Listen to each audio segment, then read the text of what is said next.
అండి, అందరికీ నమస్కారం.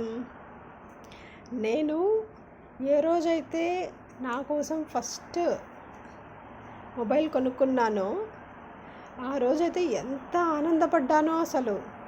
ఫోటోలు, వీడియోలు, కాల్స్, తెలిసిన వాళ్ళతో మాట్లాడడం, ఇంట్లో వాళ్ళతో మాట్లాడడం, అలా అలా అలా అలా చాలా హైలో ఆనందాన్ని ఇచ్చేసింది ఆ రోజు మాత్రం.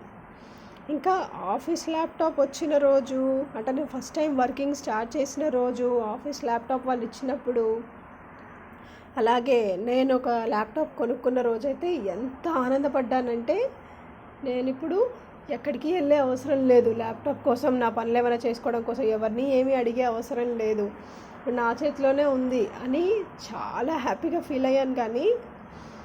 కానీ ఆ రోజు తెలియలేదండి, ఈ ల్యాప్టాప్, ఈ మొబైల్ నన్ను ఏ పాత్లో నడిపిస్తుంది, ఏ డెస్టినేషన్కి తీసుకెళ్తుంది, తీరము దారి తెలియకుండా ఆ ల్యాప్టాప్, ఆ మొబైల్ పట్టుకునేలాంటి జనాలు ఎలా ఉంటారు, వాళ్ళ ఆలోచన విధానాలు ఎలా ఉంటాయి, వాళ్ళ ఆచార విచారాలు ఎలా ఉంటాయి, వాళ్ళ వస్త్రధారణ, వాళ్ళ పరిస్థితులు, వాళ్ళ ఆరోగ్యాలు, వాళ్ళ కుటుంబీకులకు ఇచ్చేటటువంటి ప్రేమ, ఇవన్నీ అసలు ఎలా ఉంటాయి అనేటటువంటి ఆలోచన అనేటిదే లేకుండా అసలు నాకు అనిపించింది ఒకసారి, దేనికి ఆనందపడాలో దేనికి ఆనందపడకూడదో కూడా మనం చాలా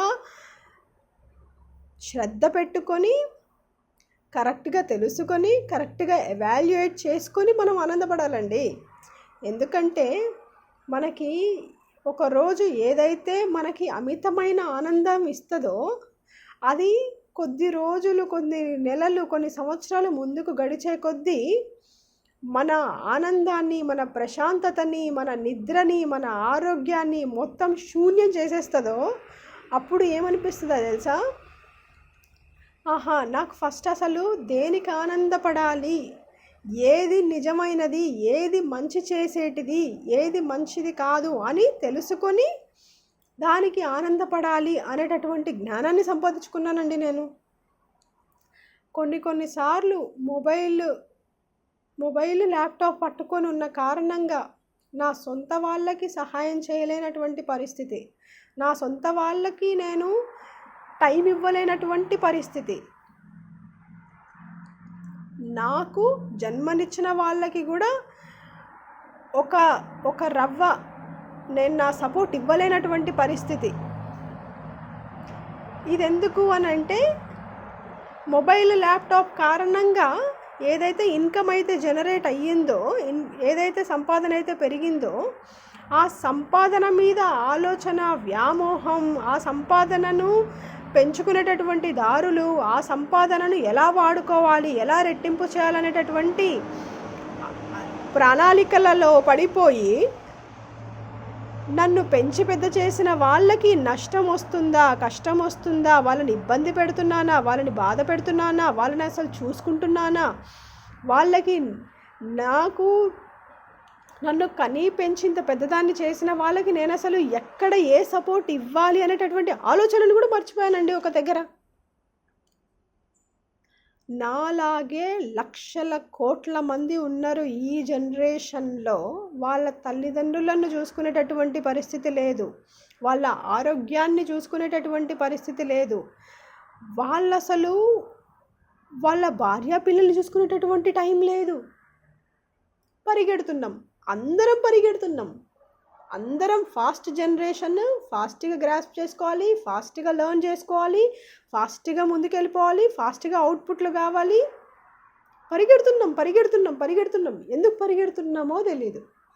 ఆ పరుగులో ఎప్పుడైనా సరే పందెం ఉంటుంది కదా, ఒలింపిక్స్ తీసుకోండి, రన్నింగ్ స్టార్ట్ చేసినోడికి వేరే ధ్యాసనే ఉండదు, వేరే ఆలోచన కూడా ఉండదు.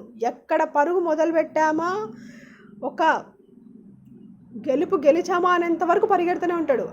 అక్కడ పరిగెట్టే వాడికి చుట్టూ ఎంతమంది జనాలు ఉన్నారు, కెమెరామ్యాన్లు ఉన్నాయా, చెప్పాలంటే ఆ పరుగు తీసేటప్పుడు నాకు కప్పు వస్తుందా రాదా అని కూడా ఆలోచన రాకూడదు బ్రెయిన్లో. ఒక్కటే లక్ష్యం, నా ఈ చివర మొదలైన నా కాళ్ళ పరుగు ఏ చివరికి ఆగాలనేది ఒక్కటే లక్ష్యం పెట్టుకొని పరిగెడుతున్నాం. మనం కూడా అంతేనండి. మనం కూడా పైసలు ఎక్కువ సంపాదించాలి, నాకు నచ్చిన పని చేయాలి. కొంతమందికి సాఫ్ట్వేర్ ఇష్టమై కూడా లోపలికి ఈ సాఫ్ట్వేర్ జాబ్‌లలోకి వచ్చి ఉండొచ్చు. చాలామంది అయితే సంపాదన ఎక్కువ వస్తేనే వచ్చిండ్రు. కొంతమంది మాత్రం సాఫ్ట్వేర్ జాబ్‌లో ఫ్యాషన్‌గా ఫీల్ అయ్యి ప్యాషనేట్‌గా పెట్టుకొని మా బాబాయిలు చేస్తున్నారు, మా మామలు చేస్తున్నారు, మా తాతయ్యలు చేస్తున్నారు, మా నాన్నలు చేస్తున్నారు, అందరూ చేస్తున్నారు. నేను కూడా ఇందులోకి వచ్చి మొత్తం రాజ్యాన్ని తిప్పాలనేటటువంటి చక్రవర్తిని కావాలనేటటువంటి ఆలోచనతోటి వచ్చిన వాళ్ళు చాలామంది ఉన్నారు.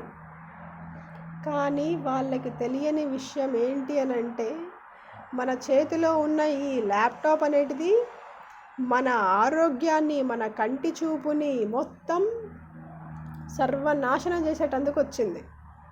మన చేతిలో ఉన్న మొబైల్ అయితే అసలు ఆ మొబైల్ వచ్చిన కొత్తలో మనం వాడే పర్పస్ వేరే ఉంటుంది, ముందుకు వెళ్ళే కొద్దీ మన పర్పస్ వేరే ఉంటుంది.